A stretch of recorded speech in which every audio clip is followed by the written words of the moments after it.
이번 시간에는 비즈니스를 위한 지식재산권의 기능, 다양한 지식재산권의 종류, 그리고 영업비밀과 특허의 관계에 대해서 학습하겠습니다. 이를 통해 여러분은 비즈니스와 지식재산권의 관계에 대해 설명할 수 있고, 다양한 지식재산권을 분류할 수 있습니다. 또한 영업비밀과 특허를 구분할 수 있습니다. 네, 안녕하세요. 이번 강은 스타트업 지식재산권 전략에 대해서 말씀드리겠습니다. 비즈니스와 특허, 과연 어떤 연관성이 있을까요?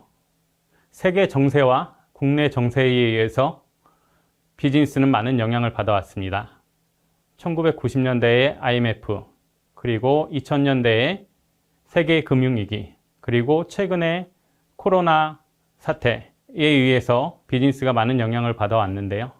지재권의 영향은 사실 체감하기 힘듭니다. 그런데 세계 패권 국가인 현대의 미국, 그리고 근대의 영국은 실제로 지재권 전략을 통해서 세계 우위를 점해왔습니다. 이런 부분에 대해서 살펴볼 텐데요. 약간 낯선 분들도 계시겠지만 실제로 우리가 제품으로 많이 접하고 있는 유전자 제조합 식품, 그리고 난치병에 쓰이는 유전자 제조합 기술은 1973년에 개발이 됐습니다. 개발이 된 이후에 1974년에 원천 특허를 확보를 했고, 그 다음에 제넨텍이라는 회사를 확보해서 약 2억 5천만 달러의 로열티 수입까지 거둬들였습니다. 이와 대비해서 1974년에 단일 항체 기술이 개발됐는데요. 이 기술 또한 현재 제약업계에서 많이 쓰이고 있는 기술입니다. 그리고 또한 논문 공개 이후에 노벨상까지 수상을 할 정도로 우수한 기술력을 보수했지만 실제로는 기술 사업화가 이루어지지 않아서 지재권을 보유하지 않았기 때문에 수익 창출에는 실패를 하고 말았습니다. 또한 좀 더 우리 생활과 좀 연관되어 있는 것으로 보면은 보시는 것처럼 토끼 모자가 있습니다. 이 토끼 모자는 아마 잘 아실 것 같은데요. 한 번쯤은 누구나 다 보셨을 것 같습니다. 토끼 모양의 모자에 좀 귀마개가 길게 달려 있어서요. 밑에 버튼을 누르면은 위에 이제 귀가 좀 바짝 서는 형태로 재미있는 디자인과 또 기술이 적용돼 있죠. 그런데 원 제작자는 도합해서 한 1만여 개뿐이 판매를 못했다고 합니다. 그리고 카피 제품들은 수십만 개의 제품을 판매했다고 하죠. 그 원인은 결국에 지재권에 있습니다.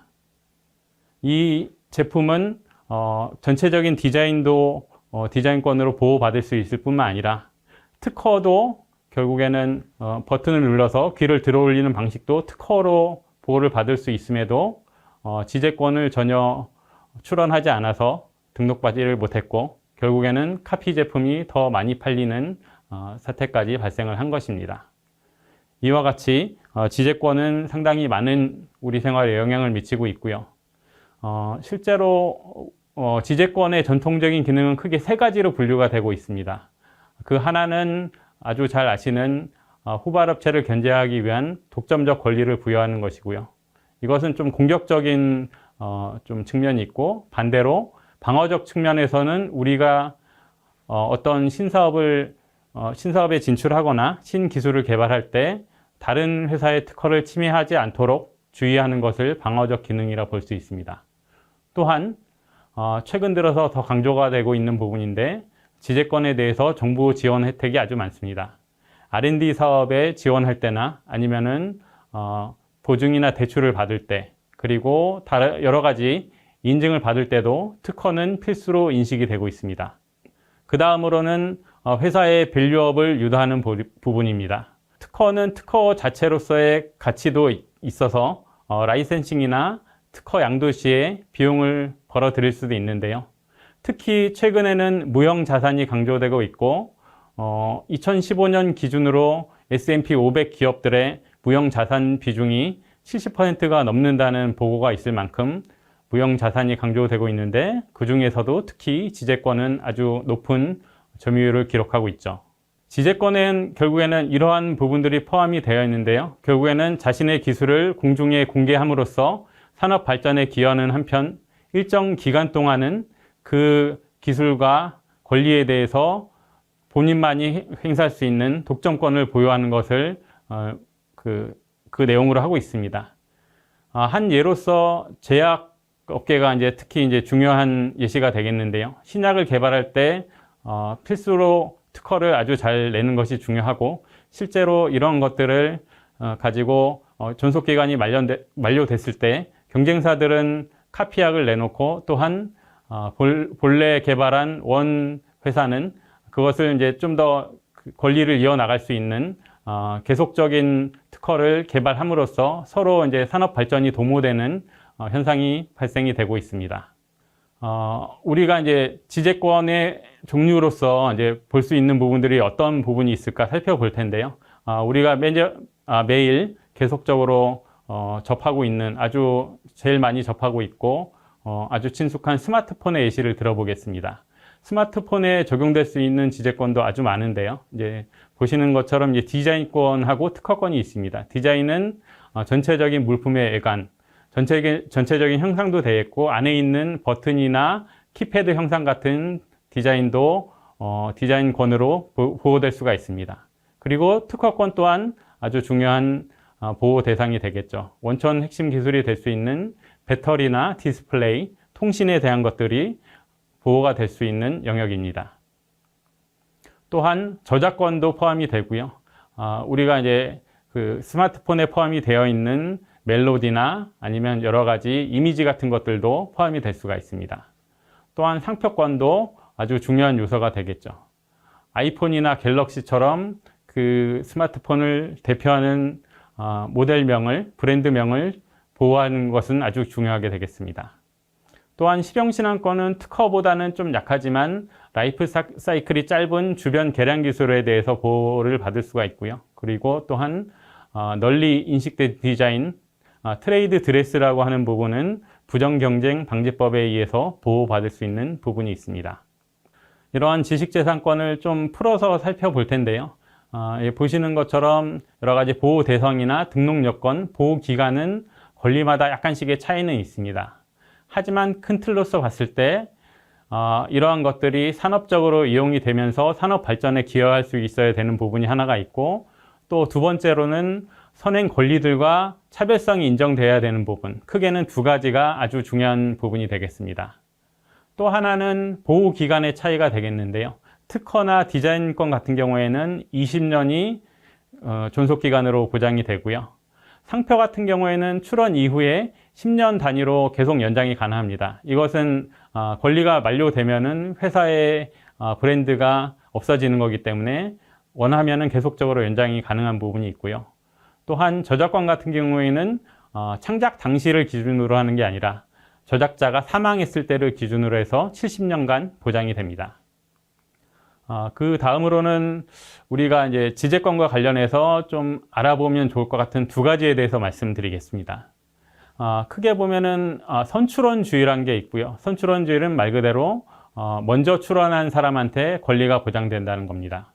아마 그 일화를 많이 들어보셨을 것 같은데 전화기를 최초로 개발한 사람은 따로 있는데 벨이라는 사람이 특허를 먼저 내고 등록을 받아서 그 권리를 인정받았다는 일화가 있죠.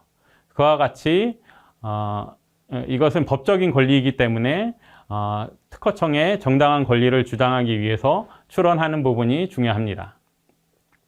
이게 하나의 예시가 되겠는데요. 보시는 것처럼 A사 디자인과 B사 디자인이 상당히 유사하죠.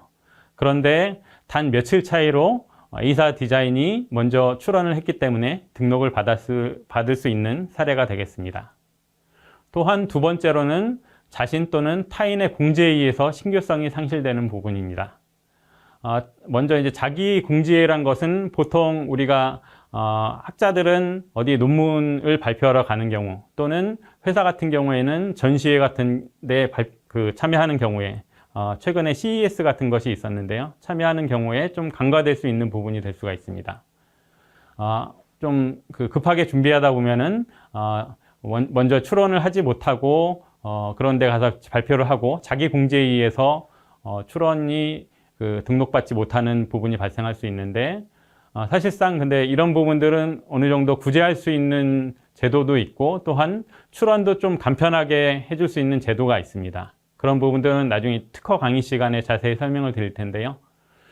이렇기 때문에 사실 더 중요한 것은 타인의 공지를 방지하는 부분이 되겠고요. 사실상 협업 관계에 있다거나 협업은 아니지만 경쟁 관계에 있는 기업들에게 좀 조심해야 되는 부분이 있는데요.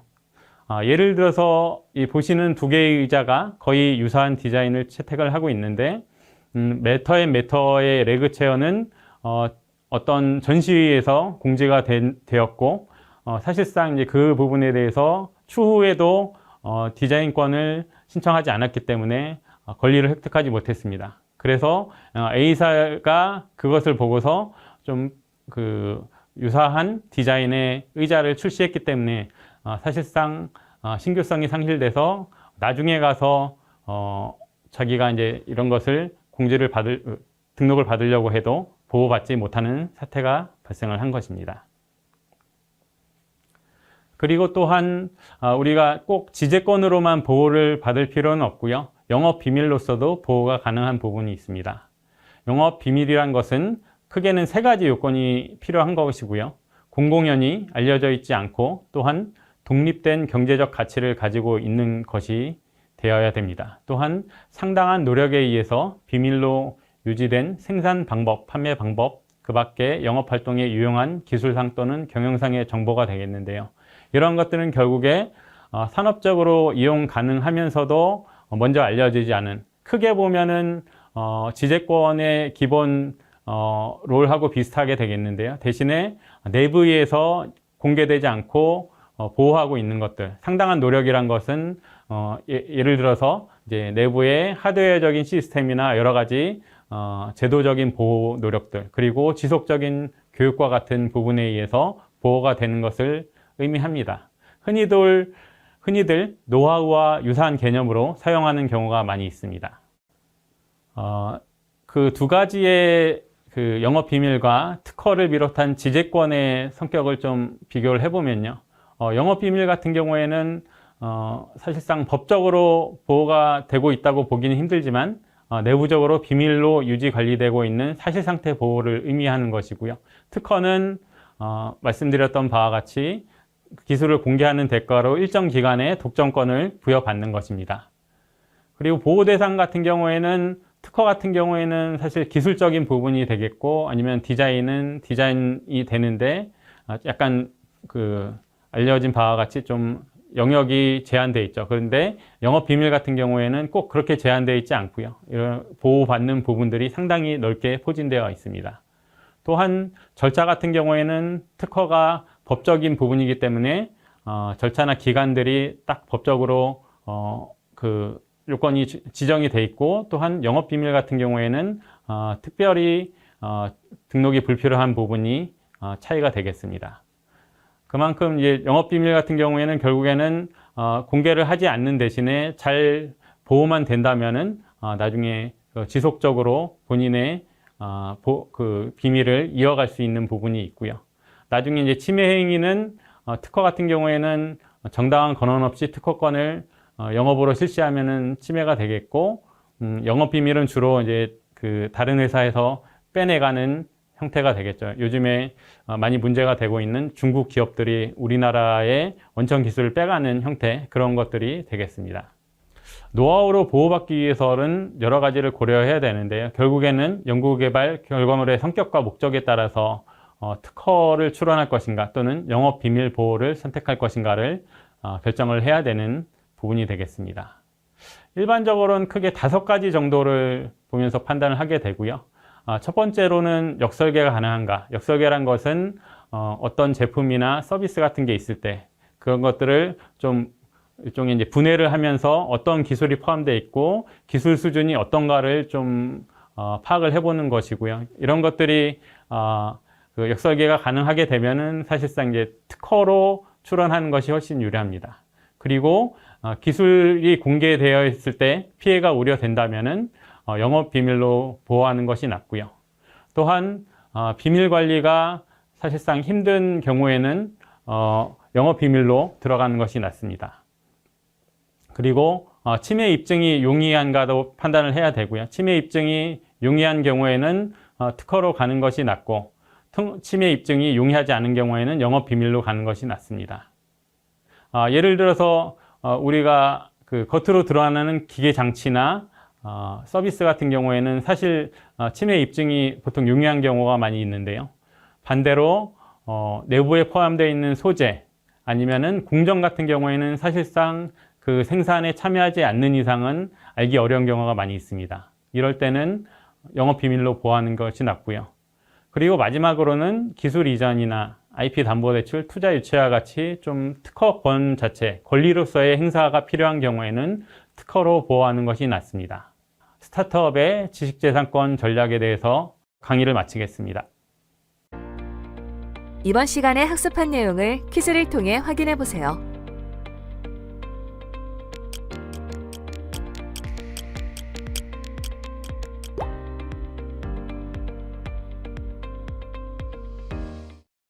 이번 시간에 학습한 내용을 정리해 보세요.